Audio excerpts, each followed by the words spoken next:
Come to the 26th question. Consider the following statements. Prime Minister's Rozgar Yojana, Sarna Jayanti, Sahahari Rozgar Yojana are the examples of wage employment programs in India. You no need to know about the schemes to say whether these are wage employment programs in India or not. Because if you know Rozgar meaning, that is employment, then automatically you will say these schemes are regarding wage employment programs. So option 1 is correct.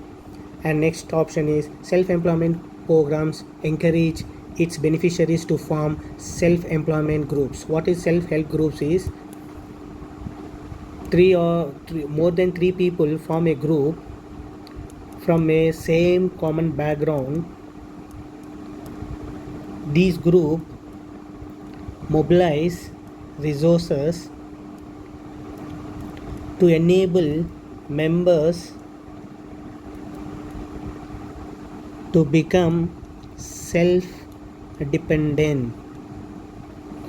Okay, so the self-employment programs encourages its beneficiaries to form self-employment self-help groups. It is correct because the programs like National Rural Livelihood Mission, National Urban Livelihood Mission, etc. encourages beneficiaries to form self-help groups. Okay, the Khadi and Village Industries Commission is the implementing agency to the Prime Minister Rural Employment Generation Program. This is correct. This commission is the implementing agency. What is this commission? It is a statutory body and it is under the Ministry of MSME. You should know it. So answer is D.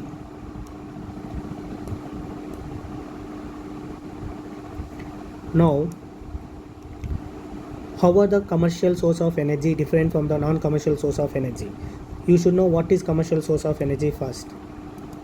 It is coal, oil, lignite, etc.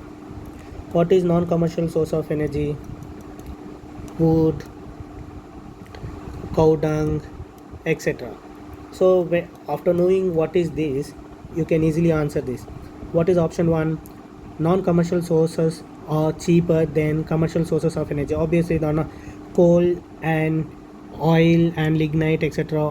are highly expensive compared to the non-commercial source of energy, which is wood, cow dung, etc. So option 1 is correct. Commercial sources are abundant in nature, while non-commercial sources are limited in nature. So it is wrong because commercial sources are non-renewable energy sources, whereas non-commercial sources are renewable energy sources. So option 2 is wrong. So answer is A. Next question. Consider the following statements regarding agriculture marketing. What is agriculture marketing? You should know it. See, agriculture marketing consists of assembling, grading, storage, transportation, distribution. Okay, all these process it consists. What is what? Assembling, grading, storing, transportation, distribution process. Okay, so now we'll see the option 1. It is a process that involves the selling of agriculture commodities in the market. It is correct. The regulated market, provision of physical infrastructure and policy instruments like MSP are some measures taken by the government to improve it. Yes, correct. How you can say correct? Regulated market means APMC, and provision of physical infrastructure means there are many schemes that government came up to increase or to construct cold storages. Gram Bhandari Yojana is one scheme. Okay, and if you want to know about roads, then you can say Pradhan Mantri Gram Sadak Yojana also.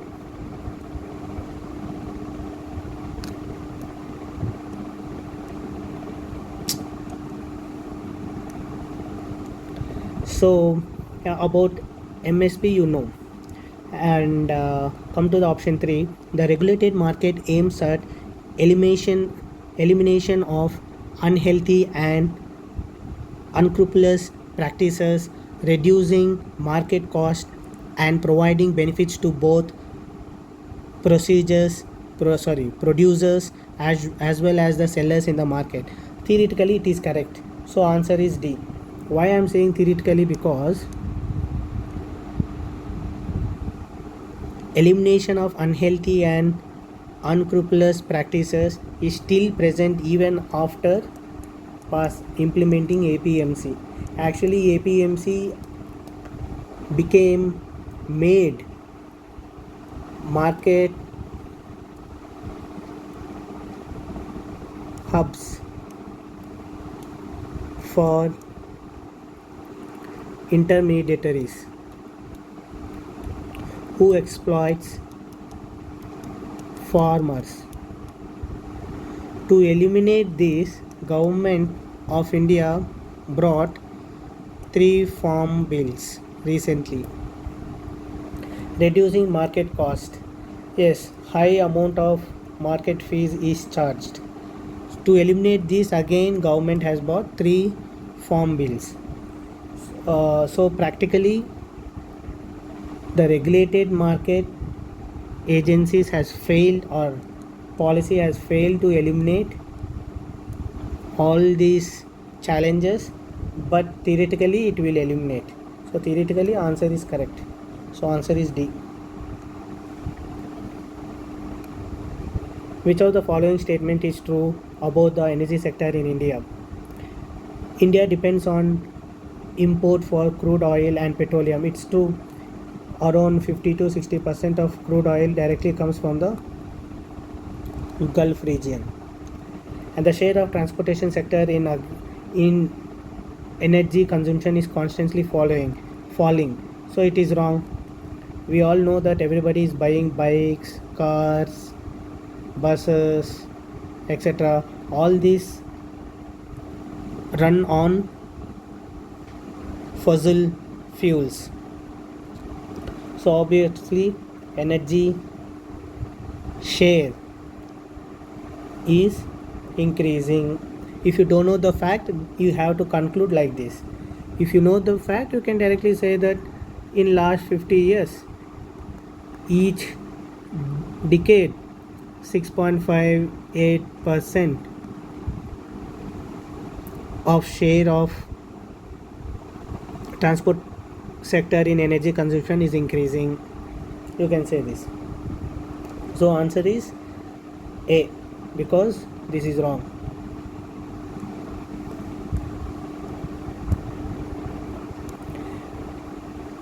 Consider the following public sector units. Which of the above PSUs have been granted status of Navratna? You should know that there are 3 status given to the PSUs. 1 Maharatna, 2 Navratna, and Mini Ratna. Okay, you should know the criteria for each of them, because UPSC may ask this year. So coming to the question, Bell is Maharatna, and this is Navratna. So answer is B. They're asking about the Navratna. You should know there are 14 PSUs under Navratna status. You should know what are there. You should remember. And Maharatna also you should remember, because Maharatna status company BPCL has been privatized, and Navratna status company, that is Shipping Corporation of India, has been privatized. So definitely it is in news. UPSC may ask. There are chances that UPSC asks. So here, according to this question, answer is B. What is investment? What is investment? Investment where you invest money for profit is known as investment. Okay, there are 2 types of investment. Means according to definition, gross investment and net investment. Okay, so coming to the question now, it is a capital formation. Obviously you will invest in capital goods for the profit, right? So these goods will give you returns. So these goods are known as capital formation, and it is a gross addition of capital stock. Yes, according to the gross investment, it is a gross addition of capital stock. It according to the net investment, it is a net addition of capital stock, and the answer is D.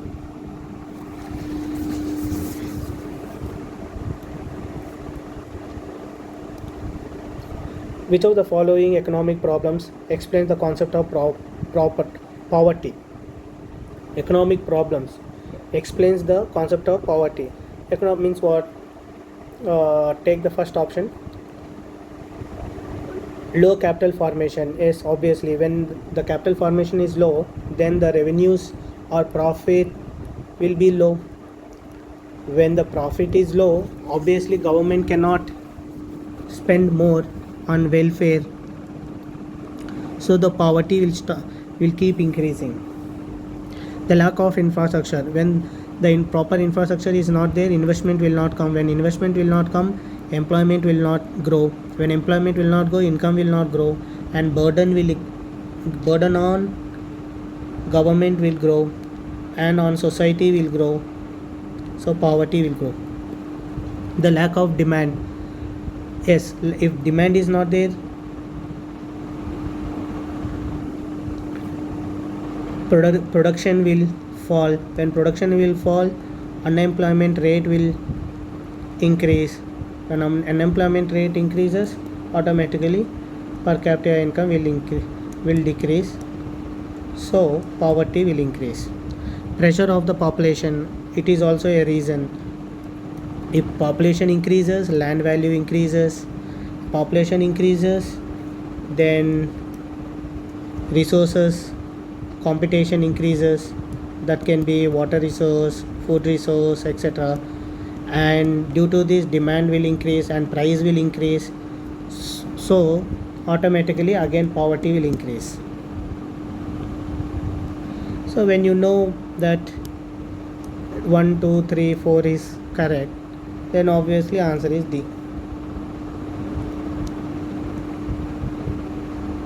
Consider the following statement regarding jobless growth in India.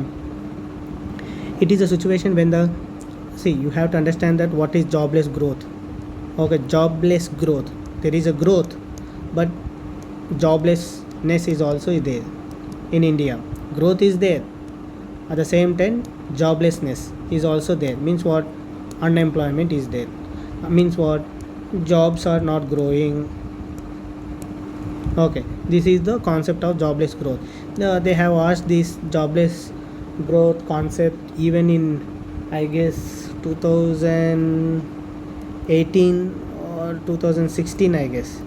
Somewhere in these 2 years of mains, in essay they have asked. Okay, so it is a situation when the economy is not able to produce more goods and services with proportionate to increase in employment opportunity. This is wrong, because we are talking about jobless and growth. Growth is there means what?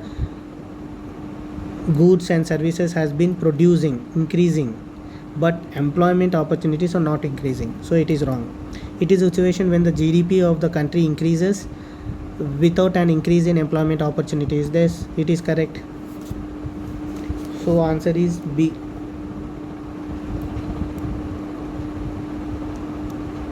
Which of the following best describes the liberty indicators in the context of human development? In the context of human development, they are asking. See, they are not asking about human development index.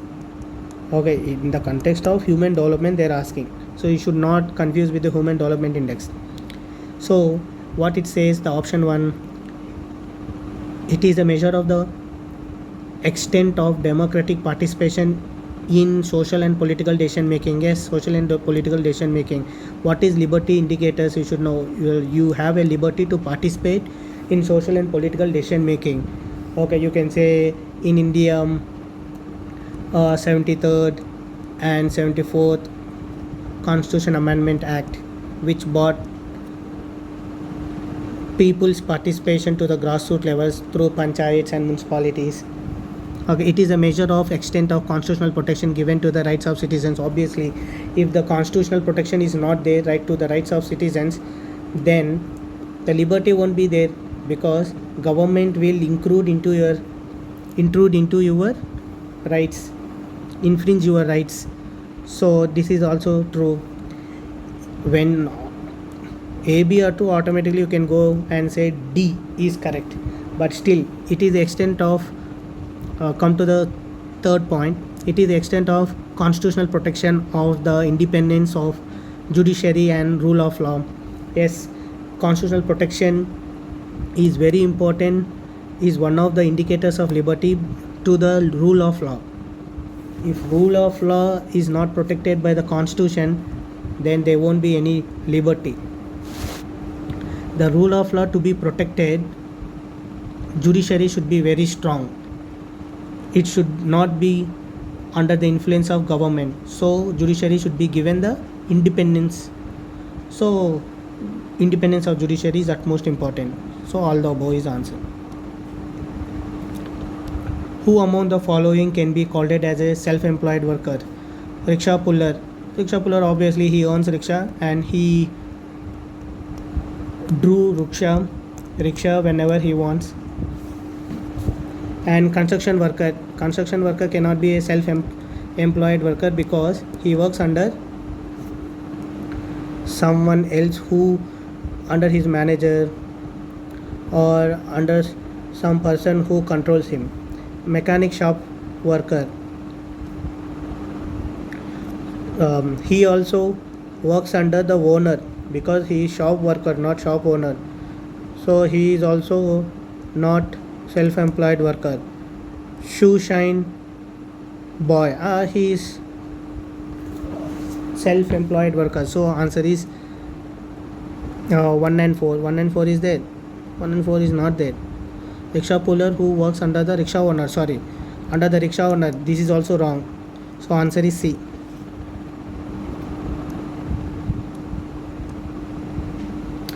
So coming to the next question, consider the following statement. There is an upward trend in inequality worldwide, with a rise in average education level. The increase in literacy level reduces the inequality in income. So which of the above statements are correct? There is upward trend in inequality worldwide with a rise in average education level. Yes, it is correct. Worldwide. Example, you can take India itself. Okay, there is rise in average education level since 1947, right? At the same time, inequality is also increasing to the highest level. So you can say that this is correct. Increase in literacy level reduces inequality in income. This is wrong. Take example, literacy level has increased in India from 1947 to 2019 or 2020. But inequality in income has been increasing. So you cannot say this is correct. So answer is A. For this type of questions, you no need to get confused. For this type of questions, you just have to implement by taking some example like India or USA or any other country which you know better. So coming to the next question, which of the following statements are correct regarding objective of land reforms? What are the land reforms? You should know. Tenancy reforms.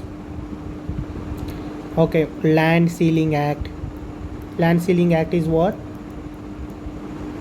Beyond some amount of land, means it can be 5 acre or 10 acre or 53 acre or 80 acre, according it varies state to state. An individual cannot hold. This is a limit an individual can hold. This is Land Ceiling Act.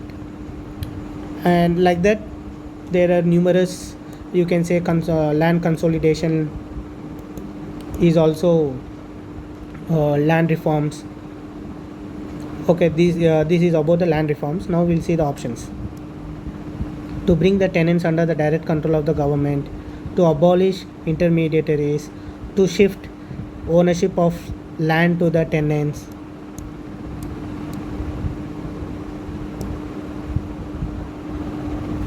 to bring tenants under the direct control of the government. I don't think so. Tenants will come under the direct control of the government because they will be given rights on the land. So government will not control. And to abolish intermediaries, yes, that's why the Jamindari system has been abolished. To shift the ownership of land to the tenants, yes. So answer is 2 and 3. Coming to the next question, revenue deficit. What is revenue deficit? Revenue receipts minus revenue expenditure. If revenue expenditure is more than receipts, income, take example 10 rupees and minus 20 rupees, so minus 10, so it is revenue expenditure, revenue deficit. This is known as revenue deficit. What is fiscal deficit? Fiscal deficit is budget deficit plus borrowing from the RBI plus public borrowing and other liabilities. Okay, what is primary deficit? Primary deficit is fiscal deficit minus interest payment. If you know these definitions, easily you can solve. Now we'll see the options. Select the correct answer using the code given below, which are incorrectly matched. They are asking incorrectly matched. So revenue deficit, it includes those transactions that affect the current income and expenditure of the government. Yes, it is correct, because revenue receipts minus revenue expenditure. And fiscal deficit, it includes non-debt creating capital receipts. Yes, true, this is also true, because it includes non-debt capital receipts. And primary deficit, what is primary deficit? It consists of interest payments. No, it is wrong, right? The definition itself says that FD minus interest payments. So this is wrong. So answer they are asking about incorrect. So answer is B. Come to the next question. The growth of rural economy depends primarily on the infusion of capital to realize higher productivity in agriculture and non-agriculture sector. In this context, consider the following statements. The Green Revolution led to the diversification of portfolio of rural credit towards production-oriented lending. This is true, because the Green Revolution has increased the production, crop production, and agriculture activities. You can say agriculture activities which increase the demand for the production-oriented lending. For production-oriented lending is nothing but crop loan system. So option A is correct. NABARD is an apex body that coordinates with the activities of all institutions involved in the rural financing system. It is true. Its one of the main aim is objective and function is to coordinate with the activities of all the institutions involved in the rural financing system. It not only focuses on agriculture, it focuses on rural development, that is on cottage industries, on small industries, etc. It is under the Ministry of which Ministry of Finance. So answer is C.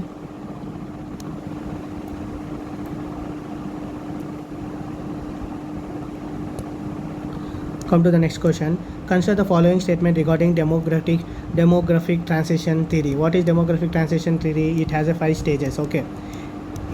In each stage, it gives details of death rate and birth rate. With these two, we can predict the population growth rate. Okay. So this is the basic idea you should know about demographic transition theory. It is a theory that throws lights on changes in birth rate and death rate and consequently on the growth rate of population. Obviously, it is correct. It is a definition of the theory itself. And the population explosion implies that death rate is decreasing while the birth rate is increasing. That's it. When the death rate is decreasing and birth rate is increasing, the population growth is very high. So it is known as population explosion. So answer is C. Which of the following statement is or incorrect regarding depreciation? What is depreciation? It is a wear and tear of capital goods. Means any wear and tear means, for example, take the example, you have invested in some machine or some tool which need repairs. For that you will invest again on this for repairing this machine or tools. That extra cost, whatever you are spending on this, is depreciation. So incorrect. It is a allowance of wear and tear of a capital good and durable consumer goods. No, durable consumer goods is wrong because it deals with only the capital goods. Okay, so option 1 is correct. It takes into the account unexpected and sudden destruction of. No, it doesn't takes into the account unexpected and sudden destruction. The gradual decrease of value of the capital good, it takes into the account, not unexpected and sudden destruction. And the value of, so it is wrong. So the value of replacement of existing capital goods is subtracted from net investments. Sorry, the net investment is wrong because it is a gross investment. The value of replacement of existing capital goods is subtracted from the gross investment to get the net investment. Okay, so everything is wrong. So answer is D. They are asking which are the incorrect statements. So next one is GDP of India has expanded by 2.57 times from 2004-5 to 2018 and 19. With reference to this, consider the following statement pertaining to GDP. It is a sum of gross value added of all firms of the economy in a year.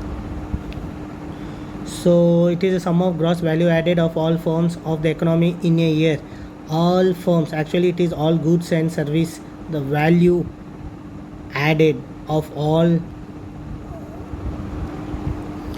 Yes, it is true that the value added of all firms means the value of all goods and services, all firms, right? So firm can be manufacturing unit or service unit. So it is correct. It includes the depreciation of firm. Yes, it is correct. Second point is correct because GDP is equal to total national income plus sales tax plus depreciation plus net foreign factor income. Okay, so depreciation is involved in GDP. So option 2 is correct. So answer is C. Next question. Great Leap Forward campaign is started by the China in 1958 and abandoned in 1961 because this led to the death of millions of people. The objective of this campaign is to increase agriculture productivity and industrialization. So it is now, see the options. It is initiated in China in 1958, correct. It aimed as correct. So answer is C. It aimed at industrializing the country, correct. Consider the following statement regarding the regular salaried employees. They are paid wages on regular basis, correct. They are more in urban areas, correct. and they are skilled and qualified. Correct. It is very general question, so no need of explanation. Answer is D. And second and next question is, consider the following statement regarding the agriculture sector during the British rule in India. The British introduced various land settlements. Yes, true. They have introduced permanent settlement, Mahalwari settlement, Royatwari settlement. Okay. These are the reforms they brought for the land reforms. And agriculture productivity improved due to these settlements. No, wrong. Agriculture productivity has declined completely due to these settlements. So answer is C. Why it has declined? Because the British aim is not to improve the agriculture productivity. Their aim is to increase the revenue. So the agriculture productivity has declined.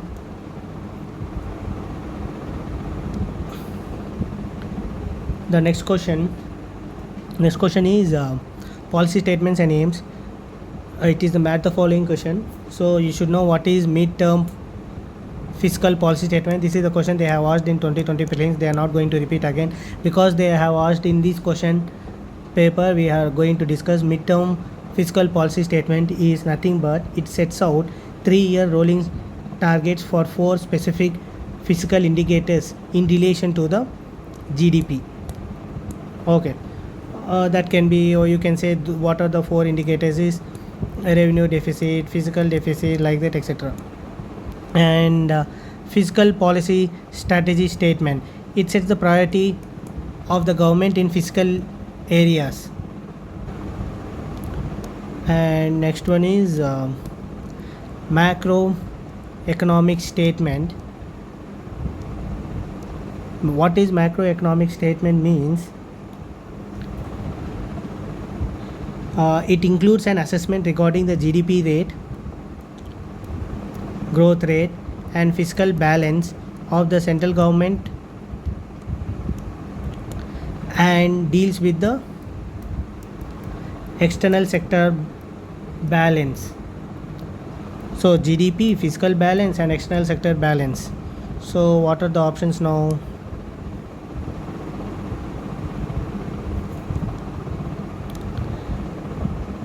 A will get 3, B will get 1, and C will get 2. So answer is D.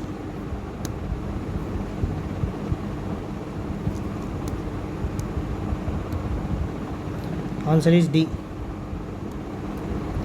Come to the 47th question. It deals with the Mahalanobis model. Mahalanobis model means second planning. It is a very fact-based question. There is no need of explanation. Answer is B. The next one is consider the following statement regarding the impacts on the industrial sector during the LPG reforms, liberalization, privatization, and globalization reforms. Okay, industrial growth recorded a slowdown because of cheaper imports. True. Due to LPG reforms, cheaper imports and inadequate investments in infrastructure led to the slowdown in the industrial growth. That's why even now India is facing slowdown in industrial growth. That's why the government has came up with the Make in India mission. Okay, the infrastructure facilities including the power supply remained inadequate due to lack of investment. This is also true. Including the power supply, you can see even now government has came up Saubhagya schemes, electricity for all, Deen Dayal Gramin Jyoti Yojana, because there is a lack of inadequate installed capacity to support economic growth in India. And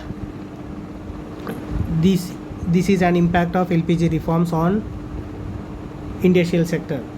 The non-tariff barriers provided access to the developing countries like India to markets of developed countries. This is wrong.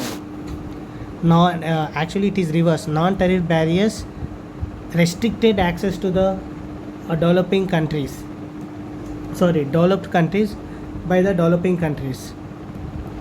Okay, so if you know at least three, if you eliminate three, answer is A. Because option 3 is very easy. Because non-tariff barrier is used to restrict, not to increase the access. Any barrier, see, the name itself, there is a barrier, right? Any barrier is what to restrict. Whether you know what is non-tariff or tariff, doesn't matter. Barrier is to stop something. So how come access will be provided for developing countries by the developed countries? This is wrong statement. So answer is, if you eliminate 3, and answer is A. Next one is about, as per the recent report of International Labour Organization, in India only 6.5% of people are working in formal sector. What is a formal sector? You should know. It is if in any company, if 10 people or more than 10 people are working, and it is termed as a formal it will come under the formal sector. In India there is a formal sector and informal sector. Okay, under informal sector more than 91% of people are working. Informal sector and 9% people are working. So all the public and private sectors which employ 10 hired workers or more called, yes, it is correct. That is the definition I explained. The majority of Indian population is, yes, 91%, yes. So answer is both 1 and 2.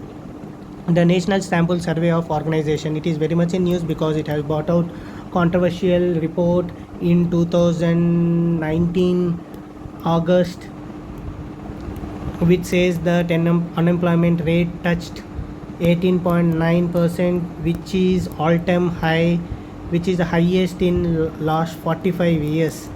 So it is under the Ministry of National Sample Survey Organization, is under Ministry of Statistics, Planning and Program Implementation.